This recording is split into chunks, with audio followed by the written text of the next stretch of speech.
Hi, everybody. Eve Harow, Director of Tourism and Community Development for One Israel Fund. Welcome to the latest in our series of webinars that we have been running during the past Corona year. They're all available, if you'd like to see them, on our website, oneisraelfund.org, as well as some virtual tours that we've been putting on, close to 20, to bring you into the communities of Yehuda v'Shomron, meet some of the people, see what's going on. If you're not familiar with our organization, we'd love to have you get involved. We're doing what we can to fill in the gaps, mikvaot, playgrounds, whatever it takes to keep the over 500,000 people who live in the communities of Yehuda v'Shomron having fulfilling lives. And of course, we couldn't do any of it without the indefatigable work. That is, I don't think I ever said that word before. It's a word that I've read, but not said. Maybe I should leave it like that. Of Mark Provisor, our Director of Security, who really works night and day to keep the people in Yehuda v'Shomron safe. And I'm delighted to welcome tonight Michal Cotler-Wunsh, whom I had the distinct honor of interviewing on my podcast a few months ago. Was so impressed with this member of Knesset that I wanted to introduce her to our One Israel Fund family as well. Michal, thanks so much for joining me here, January 21st, 2021 here in Israel. Thank you so much, Eve, for having me. And I really look forward to engaging in this discussion. Thank you for everybody who's joining us tonight. All right, so we've got people, I imagine mainly from North America, but all around Israel and really all around the world. That's been the background of our webinars. And so I've got quite a few questions that have come in and that I'd like to ask you. But first, your background is so rich, your academic background, the experience that you've had, that I simply couldn't put it on the flyer with all the list of the committees that you're on and how busy you are as a member of Knesset. So maybe let's just take a couple of minutes. Tell everybody how you earned the position that you are in and what skills you have brought to Israel's parliament. So maybe I'll begin actually with my maiden address in the plenum of the Knesset, and the people who were there, because my parents were in Canada and could not be there. The people who were there in attendance actually probably speak to the culmination of what brought me to Knesset. Natan Sharansky was there with his daughter Hannah. Simcha Golden was there, the father of deceased soldier Hadar Golden, and Miriam Naor, former Chief Justice of the Supreme Court, was there. And I was especially touched when I looked over to, I mean, it's Corona, so it was a little strange. They were sitting up in the top. I don't know if anybody's seen what the plenum looks like these days, but it's a very strange feeling. And when I looked up at them, I actually decided that I wouldn't look up again because I welled up with tears, and I decided I wasn't going to cry when I delivered my maiden address. And the reason that I welled up in tears was that each one of them represents moments in my own personal life that actually formed my political and legal understanding and the imperative to engage in policymaking and sit around the decision-making table. So now I'll go into the personal a little bit. I was born in Jerusalem and grew up in my mom raised me as a single parent then in the 70s, not a small feat and in Israel, I'll have to add, not a small feat, as a very courageous woman who was also a full-time professional and actually was the parliamentary secretary for the Likud party and for Menachem Begin as leader of the opposition. So I was privileged to play hide and seek with Arik Sharon in the Knesset, and I could do a really good impersonation another night. Of course, the night of the Mahapach, as a 7-year-old little girl, and now everybody knows how old I am, at the night of the Mahapach, 1977, I sat really between historic giants, the likes of Esther Naor, Yechiel Kadishai, and I was entertainment for them on a night that was really, truly one of tremendous and very intense concern and worry about the results of the election. And of course, as the election results came in, the euphoria and the spontaneous dancing that broke out in Miznona Knesset, which my staff laugh at me all the time because I haven't visited Miznona Knesset since actually entering the Knesset as an MK, the cafeteria, exactly. But that night I spent in the cafeteria eating many pickles and dancing on the shoulders of these figurative historic giants, which we have to understand are literally the mothers and fathers, our mothers and fathers, that founded this country, that built the physical infrastructure of the state of Israel. And so I was a little girl, but my identity was formed in those very years, and understanding actually as my mother took me night after night when Eliza Begin became the first lady of the state of Israel, and set up projects that today I recognize she was just so ahead of her time, that reached out to mothers from very, very poor backgrounds in order to enable their children to have social mobility with what was known as shikum shchunot, the restoration of neighborhoods. And through the mothers actually recognizing the important role of mothers, of women in the family, brought them to better housing so that they would enable their children the social mobility that would come with that, and so forth. And so night after night, we would go to literally to parlor meetings to encourage these mothers, these women, to take charge of their lives. And that understanding, of course, forming my own social understanding of the fragility of our societal fabric. My mom then married, who some of you may know, later became the Justice Minister of Canada, Professor Erwin Kotler, but really what I would say is a human rights activist. So it's no small wonder that Natan Sharansky, then Anatoly Sharansky, was at my own swearing in at the Knesset, and really the formation and the understanding that we must lean in, that we must make a difference, and that we can do it utilizing legal tools and the importance of the law, because my parents met while my father was constructing what is known as the Sharansky case, the case and cause for all Soviet Jewry, and the imperative actually for world leaders to take responsibility as trustees of international law, as trustees of human rights, in order to enable refuseniks, what we knew then as refuseniks, to emigrate to the state of Israel. And in fact, when I moved to Canada, which was, you can imagine, challenging as a little girl, I can't forget the very, very cold -40 winter days that we protested and demonstrated outside of the former Soviet Union embassy on, if there are any Montrealers here, on De la Musée, that's where it was, a very, very steep street in Montreal. And so the formation really of the understanding of how we fashion and how we take responsibility for human rights abuses throughout the world, of course, was not singular to our understanding of Jewish causes, whether it be Rwanda or Darfur, and the understanding around our Shabbat table that we had responsibility for all injustices around the world. And of course, my father's representation of Nelson Mandela at the time and the struggle against apartheid. This, of course, later on in life, only you realize and you start connecting the dots. But arriving back in Israel to serve as a lone soldier and then attending law school at Hebrew University, earning my LLB from Hebrew University, and serving as a lawyer here in Israel, both in the public sector and the private sector, and then returning back to Montreal to pursue my master's in law at McGill University. And actually, at the time when alternative dispute resolution and mediation, it was just a growing trend. And an understanding that the adversarial system does not necessarily do well for all legal cases and causes. And then returning to Israel a decade ago with my own 4 Canadian children.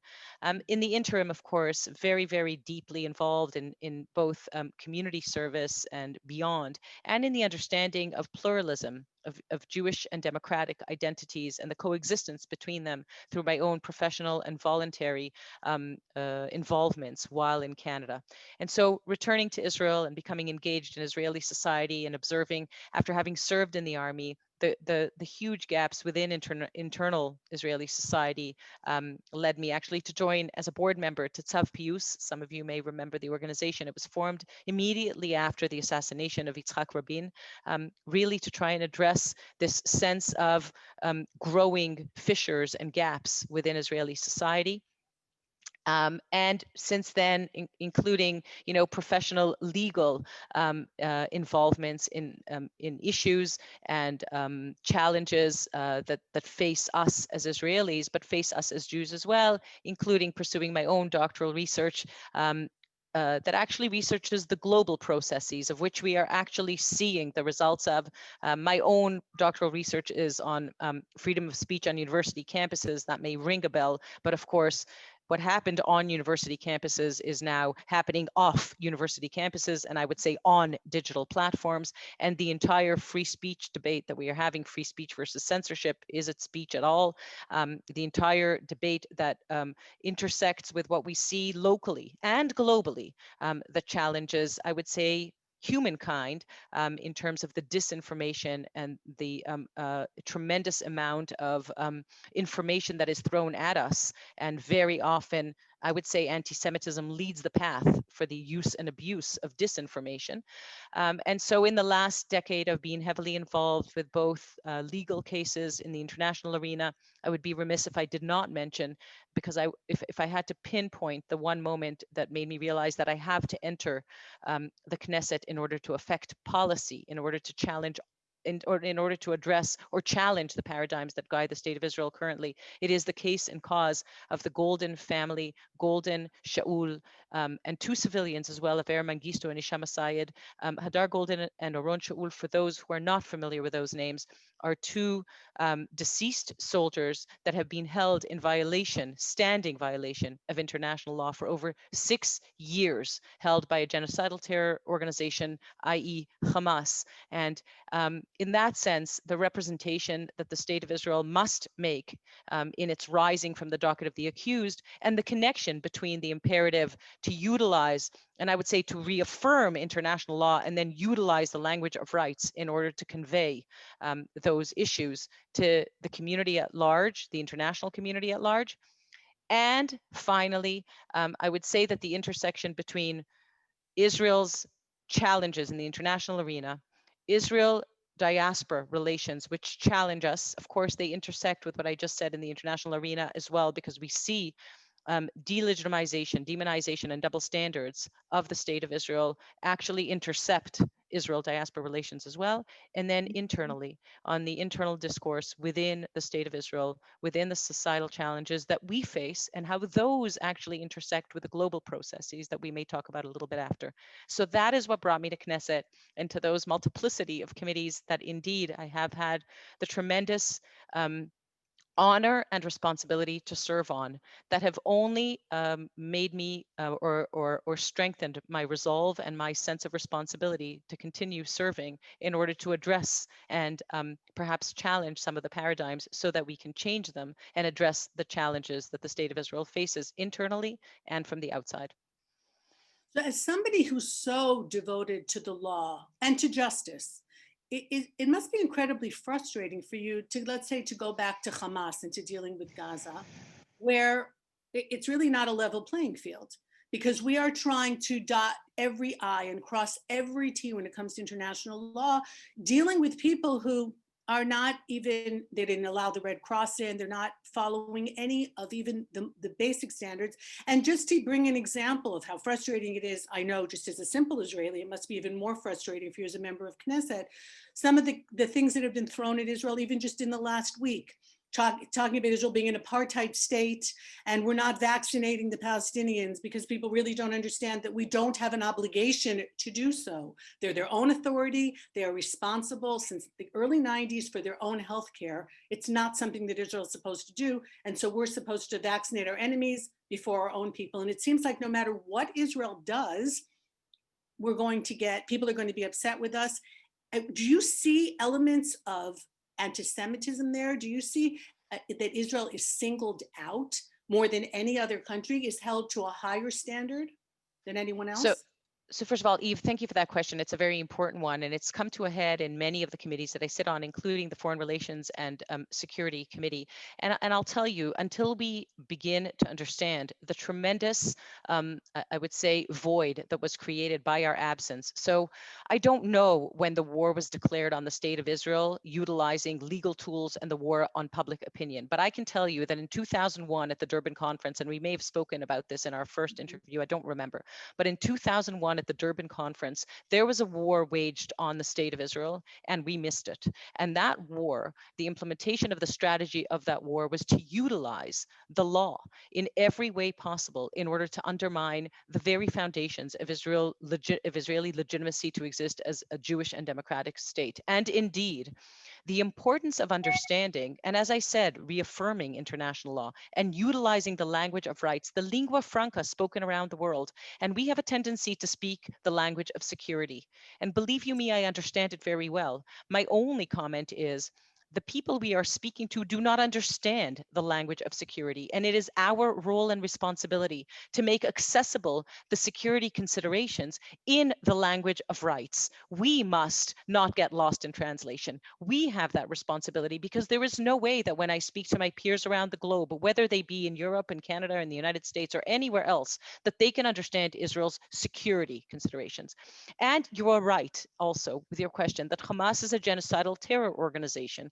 And you are also right that implementing the laws or international law, including the laws of war, on one law-abiding democratic and Jewish state, Israel, and one genocidal terror organization, as if we create some sort of a moral equation and then utilizing the law in order to undermine the ability of the democratic Jewish state to defend itself, is a very large oversight. But the way to address that oversight is, and this is a very difficult paradigm to challenge, because some of the people on the call may, or on the Zoom may be familiar with what Ben Gurion once said, shmum. So the or the UN as an unimportant body. But I want to say the following. I want to say that we have no choice but to engage. We have to understand that, as I said, we have friends and foes around the world that do, whether they affirm international law because they respect it, like us, or they pretend to affirm international law and disrespect it violently and grossly, and yet benefit from its rights and rights without respecting the responsibilities, I would say, that come with those rights. We have no choice but to engage and understand and affirm, because we do, as you said, hold ourselves to account, to both, international law and human rights. And from that perspective, we actually end up losing from lack of holding the stick at both ends. We hold the stick at no ends. On the one hand, we do respect, uphold, protect, and maintain international law. And on the other hand, we do not say that we do, and we do not claim to have rights. And the Golden Case and Cause says exactly that. And I'll give an example, because sometimes it's just too theoretical, and the Golden Case and Cause really makes this point very well. When we use the concept of reciprocity, it's an international law principle, a foundational principle upon which the entire system is founded. Because if you don't respect and uphold reciprocity, it crumbles. The entire system crumbles. Reciprocity, by the way, is not conditionality. It is reciprocity. And it says the following. It says, we respect humanitarian needs or that are beyond the call of justice or order or law. And we will enable or provide services, humanitarian needs of, let's say, in this case, Gaza's needs for vaccinations. As we speak, this is, erupting.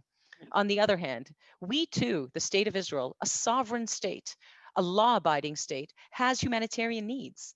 The state of Israel's humanitarian needs are in the shape of 2 deceased soldiers that must be returned to their families for burial so that they can begin to grieve and become what we know of as mishpacha shekula, a bereaved family. They are fighting for over 6 years for the right to become a bereaved family. And that 6+ year violation of international law and human rights, because, and I remind everybody on the call who may not be familiar, Hadar Golden was abducted and killed 1 hour after an international humanitarian ceasefire was brokered by the United States and the United Nations, supported by the EU. And that is the second part of my answer. The second part of my answer is, I don't pretend for a minute Hamas cares about international law and human rights, but all trustees of international law and human rights, and I just mentioned some of them, must uphold, protect, and maintain international law and human rights, because that is where they have or receive their mandate from. If I speak about the institutions of international law, the UN, ICC, and we can discuss, the connect the dots between this challenge and, for example, Israel's challenge at the International Criminal Court. It's one and the same in terms of our task, our responsibility, and it's not a small one. It's not a little one at all. To expose and address the double standards that you referred to in the implementation of international law and human rights. Because if there are double standards, then it undermines the entire system. Because if we do not ensure that we apply the law equally and consistently to all parties, inevitably it harms everybody. And finally, you mentioned anti-Semitism. And this is something that I've engaged with both actually in the Knesset committee, and I held 3 hearings with Twitter, Facebook, Google, TikTok on anti-Semitism on digital platforms. And actually, as a result of that, was really fortunate to form an incredible international bipartisan task force with members of parliament from Canada and the UK and the United States and Australia.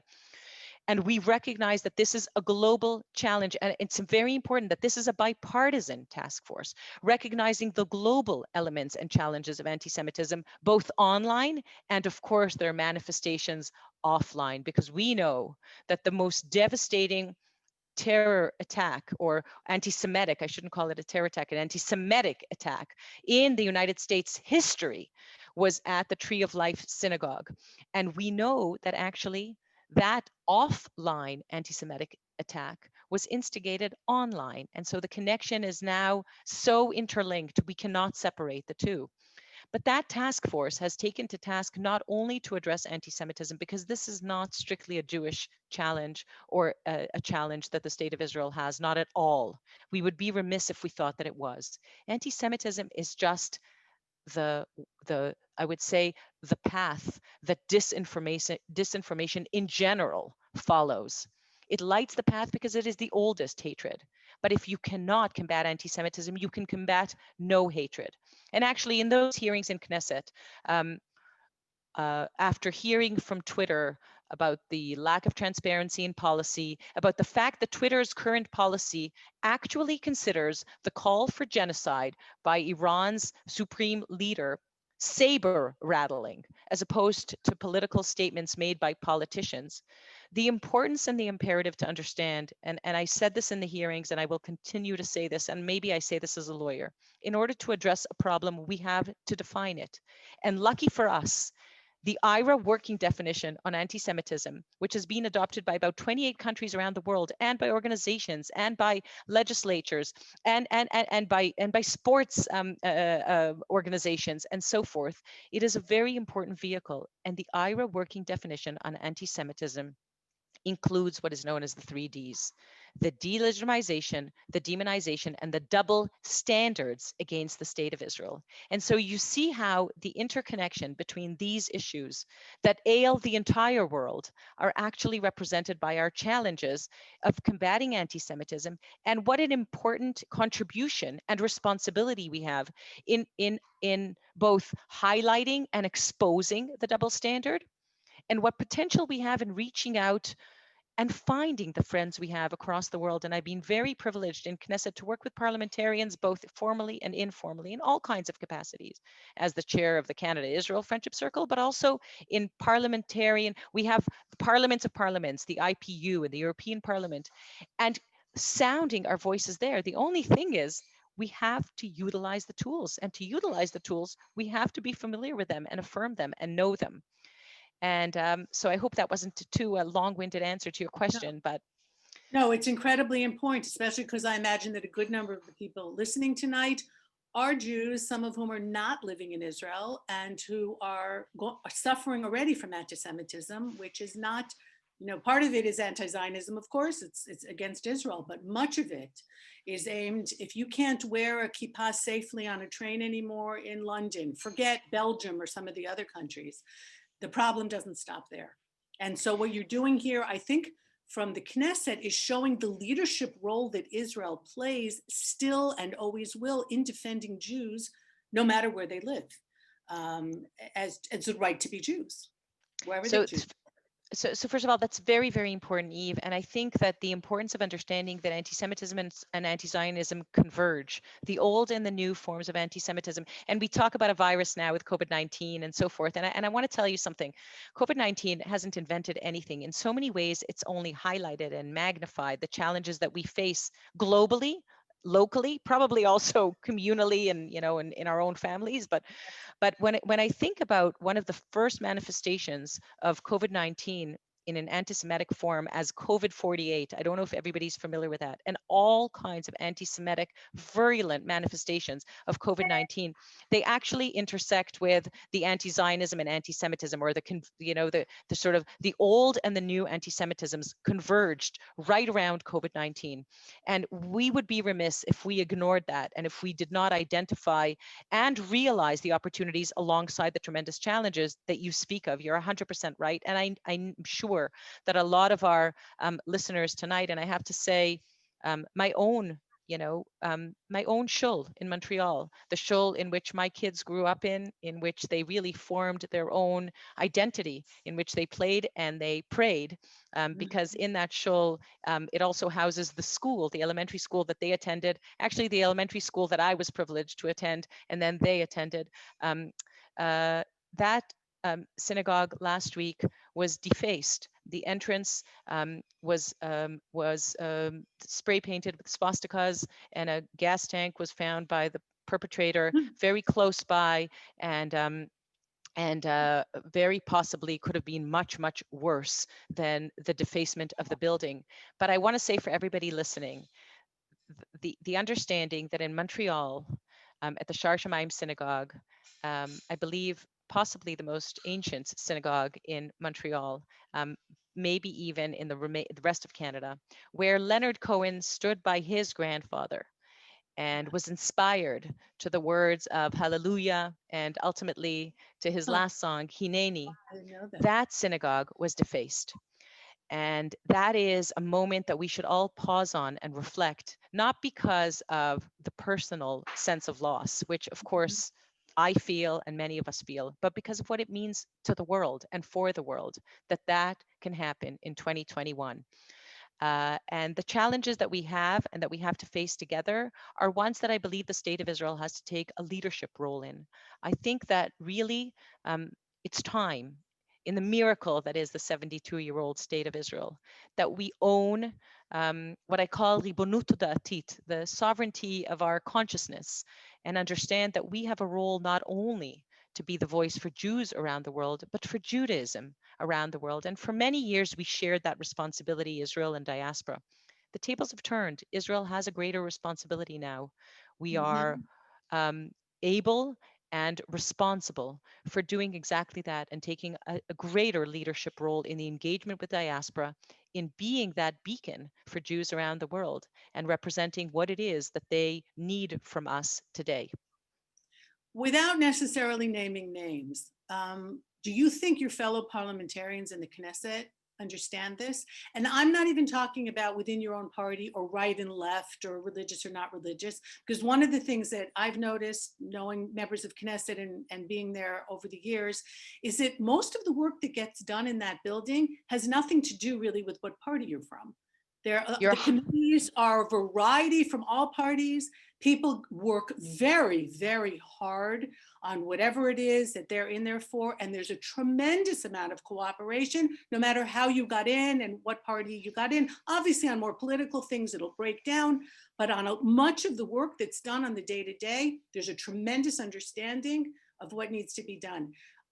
Have you found that you needed to educate some of the other parliamentarians because you came yourself from the diaspora, because your education and some of your formative years were spent outside of Israel, that you have been able to bring that knowledge and that understanding and to some degree a diaspora worldview, which very many Israelis don't get? As someone who made Aliyah, it's a conversation that I'm always having with native-born Israelis, sometimes even with my own children who are native-born Israelis.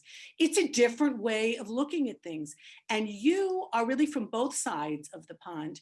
So have you found that an extra role in there is letting some of the people who represent Israel in the Knesset, giving them a window into the vast millions of Jews around the world who need a voice within the Knesset and don't get one because they don't vote for the Knesset, but perhaps to some degree, you're their representative as well.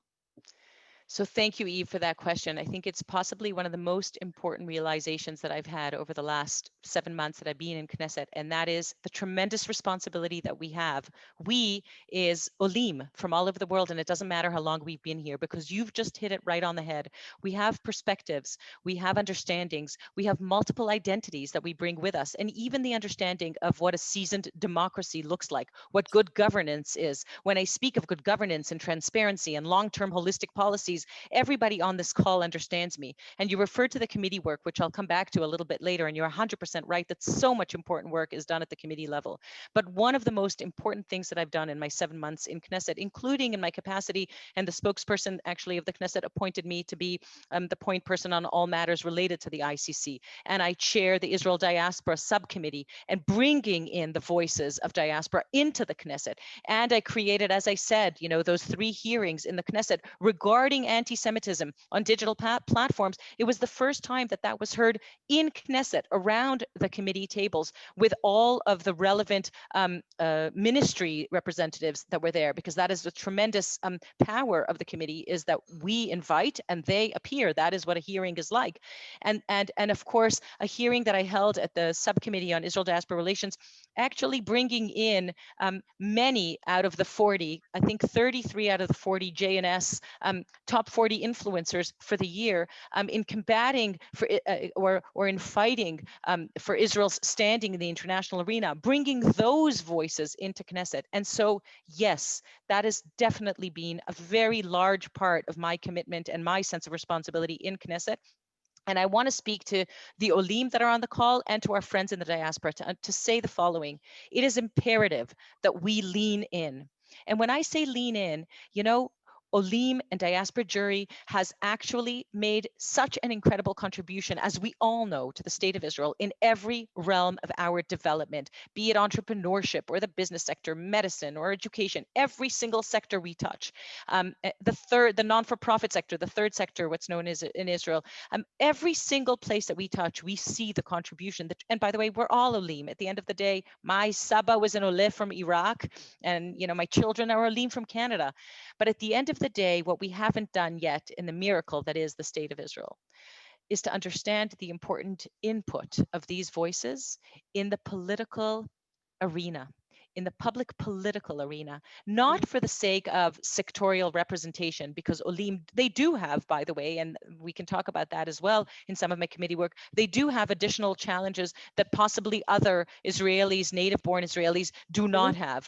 And we've seen many of them around COVID-19 really come to a head. Again, it hasn't actually invented anything, only exposed and magnified the challenges. But what's important for us to understand is, and the reason for us to lean in and to demand representation around the decision-making tables at the political level is we have important voices that have to be heard for the better and for the sake of the entire Israeli society, for the continuity or the continued existence of the state of Israel as we know it, because I touched on some of it, whether it's governmental reform and good governance, or whether it's separation of powers between the 3 branches of government and what that looks like, not because we're smarter, just because we come from seasoned democracies that have had many more experiences, or whether it's the imperative to touch the discussion of what it looks like to be a Jewish and democratic country, what that means, what are the challenges, and as people who have the multiplicity of identities coexisting in each one of us, generally harmoniously,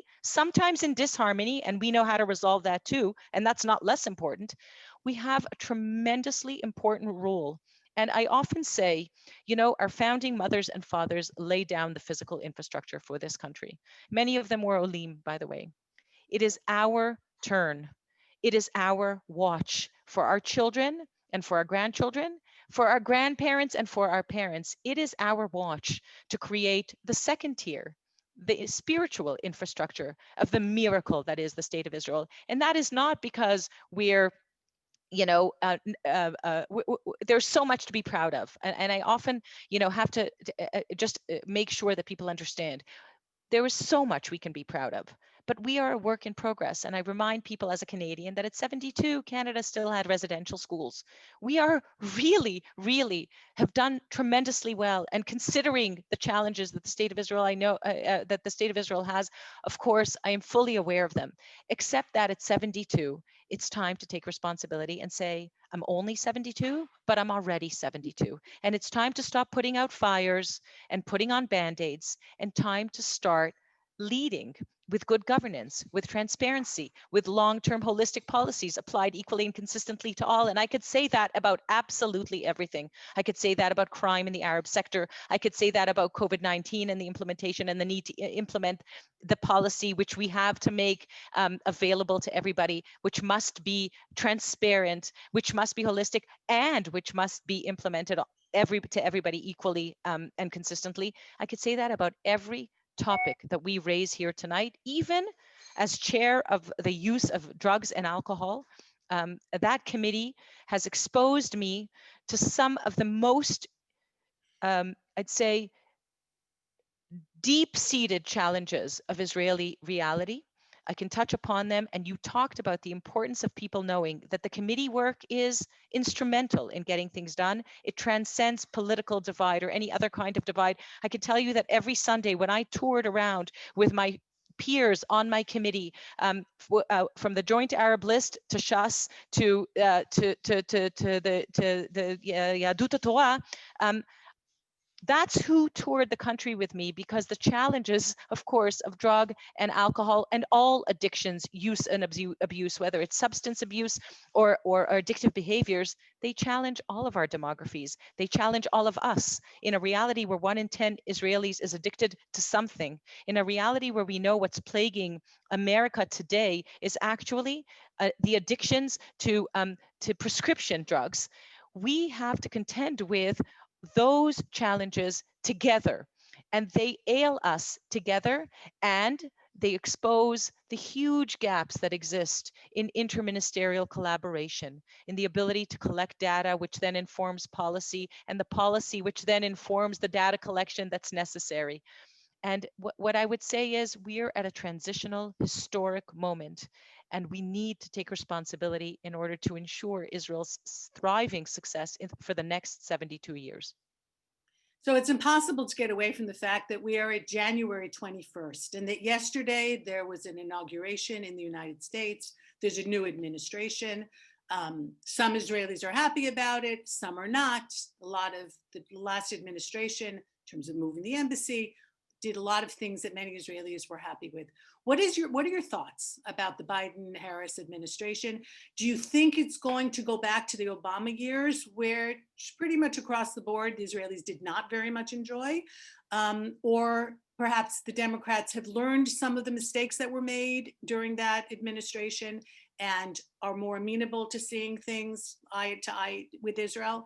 I know you're not a Navi, you're not a prophetess, and nobody can see what's down the road, but what is your sense of the relationship now?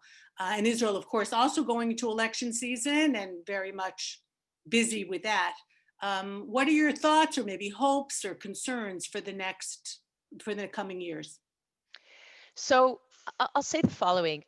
I said before that I truly think we're living at a historic moment, and maybe I'll refer in that context to the paradigm shift that the Abraham Accords represent in this context, and I'll explain why. That paradigm shift, or the potential paradigm shift, it's up to us if we realize that potential to its fullest. That potential paradigm shift is actually a pivot away from the 3 no's, let's call them, of the Khartoum 1967 conference, to the 3 yeses. Yes to recognition of Israel, yes to negotiation with Israel, and yes to peace with Israel, in that order. When you observe and understand that the Abraham Accords and their name attest to the fact that we have transcended what divides us and have chosen to focus on what unites us. And there is so much that unites us. And of course, we'll, sort of reach out into what that means in terms of a changing administration in the United States in a moment. But when you consider that tremendous shift that enabled actually the transition from rejectionism to normalization, that actually has done away with the historic term of the Arab-Israeli conflict. There are books and books and books on shelves written about the Arab-Israeli conflict, which are no longer. That is a tremendous understanding, and the warmth and the people-to-people understanding of that pivot. And I remind us, it depends on understanding the process as I described it as the three S's. And it's fundamental that the three S's begin with recognition, because recognition is the recognition of the other's right to exist. In our case, the right of the state of Israel as Jewish and democratic to exist. One of the first laws that I proposed in this Knesset is the Basic Law Declaration of Independence, because I believe that it's an answer to what challenges us internally, in terms of our relationship with diaspora jury, and also in terms of international legitimacy or illegitimacy of the state of Israel to exist as what it is, what I just said, recognition of the other's right to exist. And by the way, the granting of agency to Palestinians as well, and to all peoples and all countries that are willing to undergo that process, that paradigm shift in that order: recognition, negotiation, which then enables peace, sustainable peace, long-lasting peace, and prosperity for all peoples. And so when we talk about an incoming administration at this very moment, and of course with everything else in the backdrop, be it Iran, be it other challenges that we have, be it the challenge of disinformation that we touched upon, anti-Semitism, of course, as part of it, but disinformation that ails all of democracy and threatens the foundations of all democracies, I believe that the incoming administration and the importance of veering away from personalizing this conversation and enabling a continuity of what we know as a bipartisan relationship based on shared values and shared commitments. And I've spoken about some of them, to international law, to human rights. The responsibility that comes with that of not enabling double standards, because those double standards actually enable and empower the culture of impunity of certain regimes, including Iran. And so that is the conversation that has to be had with the incoming administration from that perspective. The understanding that Jerusalem is the capital of Israel, and we've heard over the last few days that there is no intention to sort of try and turn the clock back to where we were. We have incredible several few years, and I would say the last several months, years, that have to be continued. You can't turn back time. You can't turn back time. But I do believe that we also have a responsibility, we being the state of Israel. And we have to learn, first, as I said, affirm this language, the language of international law and of human rights, and speak it. And I don't mean English, because when we engage with our friends and our foes around the world, and the United States is our friend, it is our ally. And that relationship, that bipartisan relationship, is based on so many shared values. But we have a responsibility in making the messaging accessible. And I don't shirk responsibility, as you know, Eve. And so that is something that I hope leads forward with this incoming administration, and is a continuum of what the outgoing administration has managed on that continuum of the relationship in those processes vis-a-vis the entire region. And the other thing that's happened with the Abraham Accords that's very, very interesting, and we would be remiss if we didn't note, is what it's done to identify and to sort of sift out moderation, the power of moderation. When we see the countries that, of course, we know to speak of the UAE and Bahrain and Morocco and so on and so on, and maybe other countries to follow suit. When we speak about the tremendous opportunity, not only to identify the shared values and the shared interests and the shared threat, the identification of the shared threat, we also enable moderates, Islamic moderates, to take back Islam, to take it back from extremism and radicalization. And that is a really important moment of understanding that we are now in a historic transformation, or at least change. And the role of the United States from that capacity and their ability to influence is actually to empower that, that power of moderation, because with it comes the responsibility of moderates. And I believe that that's part of what we're witnessing. I'd be, in this context, I'd be remiss if I didn't mention, if I spoke about recognition before, the IRA working definition of anti-Semitism has actually been adopted in one form or another by Bahrain and by Morocco. That is extraordinary. That is a moment that we need to pause and say, recognition really runs deep when you are able to say, I recognize your right to exist as who you are. Now, that sounds very basic, but that has never happened before. That has never happened in our region. And that stands the chance to actually transform the entire way that we create the alliances. Because when you look at who opposes the Abraham Accords, then it also is an indication of something, right? Then it reveals something about those that oppose normalization, about those that do not accept the imperative to go through the process of recognition in order to enable negotiation, which then ultimately paves the path to peace. So as somebody who's incredibly devoted to conflict resolution, but who's also not naive, I know that there are many people out there, even some in democratic countries, who without the conflict, who need the conflict, who need what you said, the Arab-Israeli conflict. If it's to draw attention away from their own issues or whatever it is, there's always going to be those people that you're trying to out. Essentially, that's what I'm hearing from you is you're talking a talk, now walk the walk, all right? And want people to prove that what they're saying, they actually intend to have happen. It's going to be an interesting ride here now with this new administration. Yes, but I want to explain why it's important, not for Israel and not for Jews around the world. I want to explain that it's important, and maybe I'll use the ICC, the International Criminal Court, as an example of this. Okay, so some of the people on our Zoom tonight may be aware that the we're actually awaiting a decision. We've been awaiting it for months. We refresh our page almost every day, awaiting a decision from the International Criminal Court on whether the state of Israel and its soldiers will be held to account for crimes against humanity or war crimes committed in the 2014 Gaza war. By the way, the same very war in which Hamas is in standing violation of international humanitarian law and holding 2 deceased soldiers from. And so what's important to understand about that is the ICC is based on fundamental principles. I mentioned some of them before: reciprocity, complementarity, jurisdiction. And the very fact that the ICC would ignore, and it's received 5 amicus briefs from 5 different countries and a letter from Canada saying that it does not have, in fact, the jurisdiction to investigate Israel for the alleged war crimes committed in 2014, and that the state of Israel, because of the principle of complementarity, as you all know, the rule of law, an existing judicial system, very well respected around the world. Complementarity means that, in fact, the ICC should have no jurisdiction at all. But none, and of course, the state of Palestine doesn't exist according to the amicus briefs submitted by these 5 countries. They do not accept that there is such a state. Nonetheless, the ICC has proceeded to even consider this, and we are awaiting its decision if it actually makes the decision to proceed with its investigation of the state of Israel and its soldiers.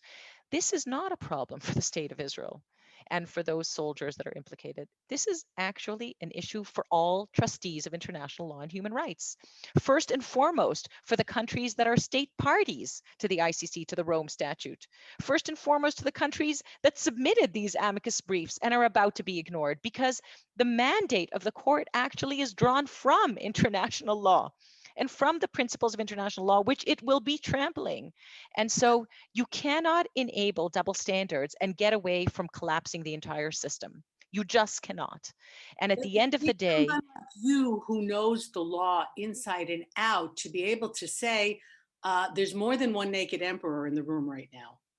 All right. Most people are not as learned as you are in all these nuances. So that is our responsibility, Eve. I'll say this: an Israeli legislator has to be familiar with these nuances. And now you're going to ask me, are they? And I will answer you, no, they are not. And I will answer you that that has been one of the greatest accomplishments actually in the Knesset that I've had the privilege to serve in, is to be able to bring this discourse into the Knesset, to hold a workshop on the ICC, on its challenges, to be able to engage my fellow parliamentarians in Israeli Knesset together with parliamentarians around the world that understand everything that I'm saying, whether it's the IRA working definition of anti-Semitism or the responsibility of the ICC and their responsibility to hold it to account, or we can talk about their responsibility of donor countries that are actually supporting educational programs. And we'd be remiss if we didn't mention the Abraham Accords in this respect as well. Do you know that the UAE incorporated tolerance and coexistence and the Abraham Accords into their school curriculum already? The Now, United States Palestinian Authority did that one day. so imagine that, and imagine that we have the responsibility also to hold to account all those funding the textbooks that are violating those children's rights because they are inciting them to hatred and to terror. And it is a whole other discourse that we can and should be having, as I said, with our friends, and possibly, like you said, exposing those of our friends that are not actually our friends. And that's okay too, because it's better to know where we stand. But to hold to account, yes, that is the role of legislators. That is the role of representatives of a public, of the sovereign that elect us. That is our responsibility, and I take it very, very seriously. And so, yes, I think that we should and we must be able to, as I said, utilize these tools and have these conversations. And when I speak to all I would say Olim that have voting rights in the state of Israel, I say it is time to demand that we have representation around the decision-making tables in Knesset. It's not sufficient that we just contribute to Israeli society in every other respect, because So, that is something we come with. yeah. So a question that was mailed to me a couple of days ago, you speak about children's rights, and it's something that concerns many of our listeners, and the Israeli court system, that there's an issue now with some of the kids who in Yudav Shomron in particular, but not only, you can say they're lost, you can say they're troublemakers, they probably span the entire gamut. There was a very interesting interview a couple of weeks ago in Makor Rishon newspaper with the parents of some of these kids and their concern and how they're involved, and how the police have been treating them. And of course, we had the death of Ahuvia Sandek a few weeks ago. And that's really brought this whole thing to the fore. Are you involved in any way with, in addition to international law, what is happening here in Israel? Is there a double standard? Are the police and are the courts being too harsh on these kids, not harsh enough? Do you have any thoughts on this particular issue? Because it's something that's really very, very painful to many people who are on this call. So first of all, the first thing is the death of Avuya Sandak is a tragic death, and the first thing that we have to say about that is that it has to be thoroughly investigated, and if there were and are mistakes committed, they have to be addressed. Lessons must be learned, and those responsible have to be persecuted, and that has to be very, very clear.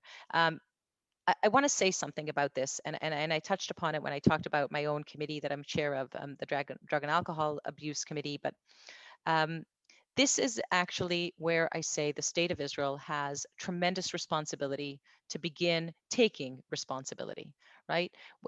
For all youth from all over the country, but also for crime in the Arab sector, right? And also for COVID-19 violations in the Haredi sector. It cannot be that we continue shirking responsibility of the executive branch and the legislative branch, and then the hot potato is rolled over to the judicial branch because it comes to court. By the way, that's true for the Golden Case and Cause. They submitted a bagatz a couple of weeks ago. That's true for the movie Janine Janine, for those of you that might be aware. And 19 years after this libelous, lie-spreading movie has done so much damage on so many levels in terms of public opinion and in terms of the families that were devastated in every way possible. 19 years later, last week, a court of law had to decide that, in fact, it can't be shown in the state of Israel. But these are not issues that should have ever arrived at the court if the executive branch and the legislative branch would just do their job. And so before we talk about the rebalancing and the separation of powers and what needs to be done, the first thing that has to be done is for each branch to actually do its job, to actually take responsibility for those long-term, holistic, transparent plans that are implemented equally and consistently to all, including youth at risk, who doesn't matter where they live, and including the challenges that might have had, that might have resulted in those youth at risk being alienated, including the desperate call for help, and I read that article, of their parents. Yeah. And in that sense, we talk a lot about ribonut, about sovereignty as a geographic thing, but I'll refer back to what I spoke about before, and that is that at 72, it's time for sovereignty to be something in our consciousness. It's literally time for us to take responsibility as I speak about good governance, and as I speak about proper good governance, transparency, and long-term processes, and so on. That is the big transition that has to happen. And then, yes, we can reshuffle the separation of powers and find the checks and balances that have to be reworked. But in many ways, and I'll say this as I was a young practicing lawyer when what we know of as the constitutional revolution sort of transpired. And I actually worked in the Ministry of Justice at that time. I clerked the Supreme Court for part of the time, and so on. Part of it is, when you use the word revolution, I'm much more of an evolutionary gal. If you have me choose evolution or revolution, I believe in evolution, because inevitably, and this also, this really showed up in my doctoral research, every revolution is bound to have a counter revolution. That's just the way it is. In that sense, we have not evolved to become a country with good governance and good practices, and we have a lot of reforms in governance, in the separation between the three branches of government that are necessary. And that is when I say that is our role. This is our turn, and it's the spiritual infrastructure that we need to construct. That is part of it. That is part of the generational task that we are ordered to take up. Well, one of the major planks of your life, of course, is justice, which Judaism in the Tanakh, we're talking about social justice before it became a trendy term. Just open any one of the prophets and you'll see them talking about it at length. So to get to you, we've got elections. American elections are over. We've got elections in 2 months. What do you think? I know that in addition to the corona and the unemployment, one of the things that occurred to me a couple of days ago is we complain a lot here in Israel. And one of the interesting things that's happened in the last few weeks is we're getting kudos from around the world about Israel, about the vaccination program. It turns out that our economy is in much better shape than most economies around the world. Spoke to a friend in Melbourne. They had a 6-month complete shutdown. So now they're okay, but for 6 months, it's a long time. So we're super critical of ourselves here in Israel. And then every once in a while we look around and it turns out maybe we're better than we thought we were. But when it comes to the government, and the government that you've been sitting in for the last 7-8 months has not been functioning the way it should be. There's a lot of political intrigue. A budget wasn't passed. There was never a proper balance of power or acceptance of what was really happening. Maybe we'll have a clean slate in 2 months, and at least we'll get to work. And I can only imagine how you would work if you didn't have all this going on. What are your plans? Where do you, everybody's going here and going there. Can you share with us? I promise that none of the thousands of people listening to this will repeat anything you're going to say, right, everybody? Can you share with us a little bit of what your plans are for the next few weeks? Because I would love to see you stay in Knesset. I would not be surprised if people listening to you tonight, which is the reason that I invited you to give this webinar, to show what a member of Knesset can and should be, and what you've only begun to accomplish. What are your plans? What do you think is going to happen here?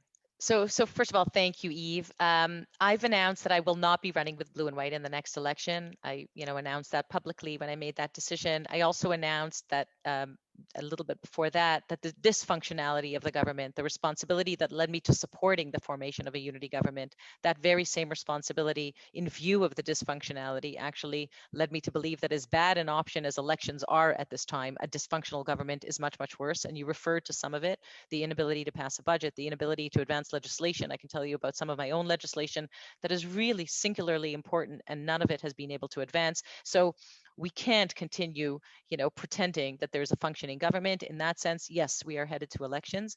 As for my own plans, one of the challenges that I have is that everybody on this call understands that these voices are significant and actually critical to be sitting around the decision-making tables. But the people or the challenges that I have is making that accessible, of course, to the Hebrew-speaking Israeli public, because there is a huge gap. Last night I had a very interesting Zoom with English-speaking journalists and a Hebrew-speaking journalist as well about the lost in translation. So that gap, the echo chambers that even I see it on my own Twitter feed or in my own, Facebook posts. There is a complete gap between my English and my Hebrew content in terms of the headways that I'm able to make. That is a huge challenge.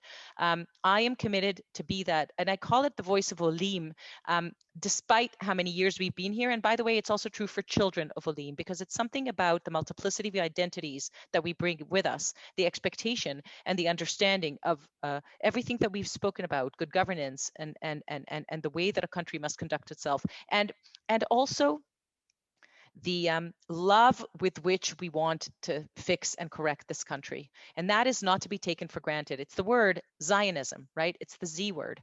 It's at the end of the day what brings each of us here to leave behind whatever we left behind. And, one of my first sessions in the Aliyah and Klita committee was on Aliyah Day. And Aliyah Day, for those of you that might know, actually coincides with Lech Lecha, with the parasha of Abraham actually being told to leave his home, his father's land, and so on. And it's so fitting. And ever since that day, I realized that I serve a constituency, and that is how I have served in Knesset. We get thousands of emails into my office, and I am committed to serve that constituency, not because I don't serve all Israelis. I do, no matter where they come from, no matter whether they'll vote for me or not. But I know that I have a constituency of supporters that understand that our voices must be heard.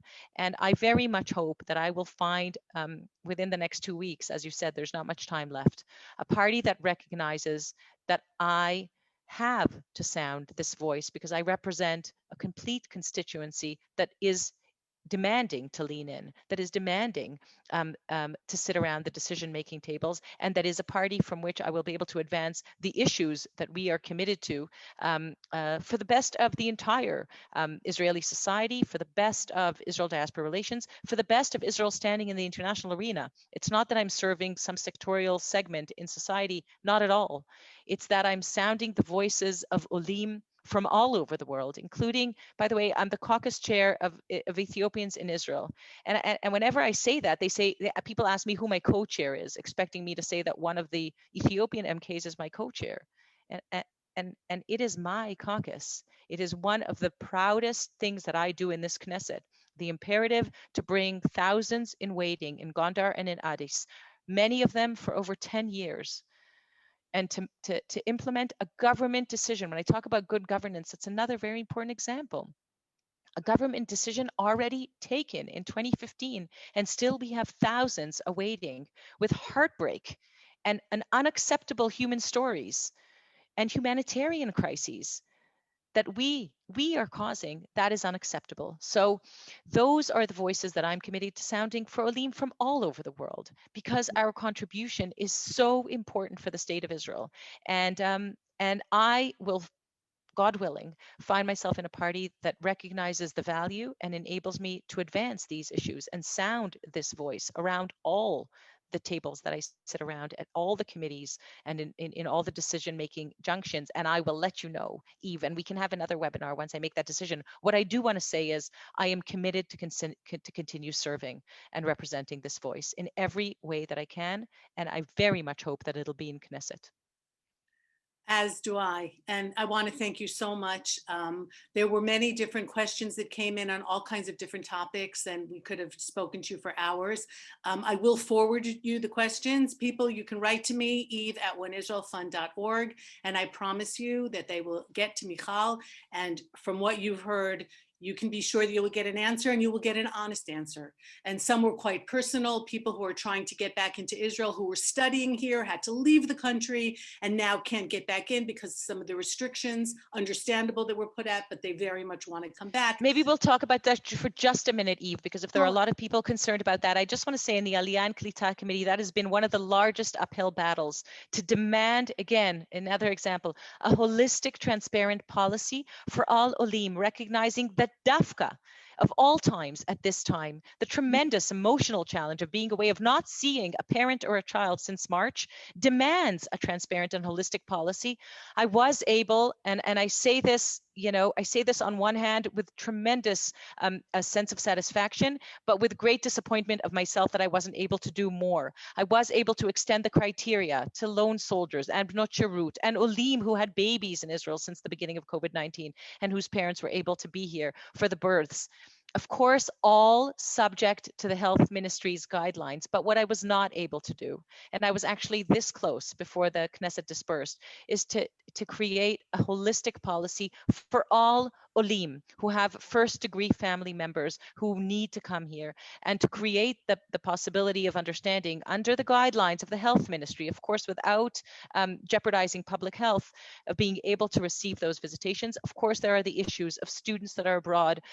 We didn't even touch, scratch the surface in terms of the challenges of Olim with degree certifications and medical practitioners that come with professional trainings that are not recognized here, and that we began to advance the process of creating some sort of an infrastructure so that they can get paid and be recognized for the profession that they bring that Israel doesn't have. And that's why we don't recognize it, but we should be grateful that we now have additional medical practitioners, nurses, and the students that are waiting abroad.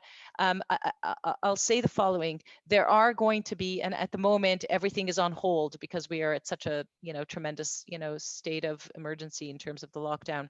But I will continue pursuing and demanding an imperative, transparent policy that is made accessible to the public so that people are aware of what can be done and what cannot be done, and that those regulations are also made available in different languages, because that even is a hurdle. Thank you, everybody, for being with us tonight. And please send in, yes, your questions and issues that come from, very often, the issues that I become aware of, that I know that I need to utilize parliamentary tools to address, whether it's legislation or committee discussions and so on. They come from my constituents, and my constituents are here with us tonight. So thank you for listening, and please make those issues available to us. Float them up through my email is always available, and my team is amazing, and we respond to everybody. So please make us aware.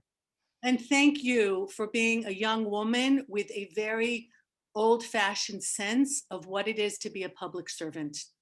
Because I think in general, politics has gotten, and politicians have gotten a bad name, because so often it feels like they're in it for themselves. And listening to you and knowing you already, be familiar with your work, that you really embody what we need, which is someone who's not out there for herself, but using her skill set to advance what we need.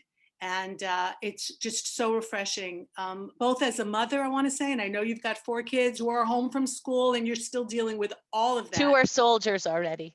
And mother, so as a mother, as a woman, and I'm just in awe of what you're doing. And I really fervently pray that come the end of March, you will still be taking up one of those 120 seats, and that the new Knesset Yisrael will be full of parliamentarians like you, and really a fresh beginning, a clean, healthy beginning for everyone. So thank you so much for your time, for joining us tonight. And I think that you taught us all a lot, and we still have much to learn from you. Michal Cotler-Wunsh, really, thank you. Thank you. Thank you, Eve, and thank you, everybody, for being with us tonight. All the listeners, and of course, thanks to One Israel Fund for sponsoring this webinar, and for all the amazing work that we continue to do, because we all have something to do. It's not just up to Michal. We all have what to do, and together we are just unstoppable. Thank I you. cannot do it without you. It is definitely not up to me. I cannot do it without you. And thank you very much, Eve. Thank you to all our listeners. Okay. Thank you, everyone. Eve Harow. Until the next time, be well, everybody. Bye.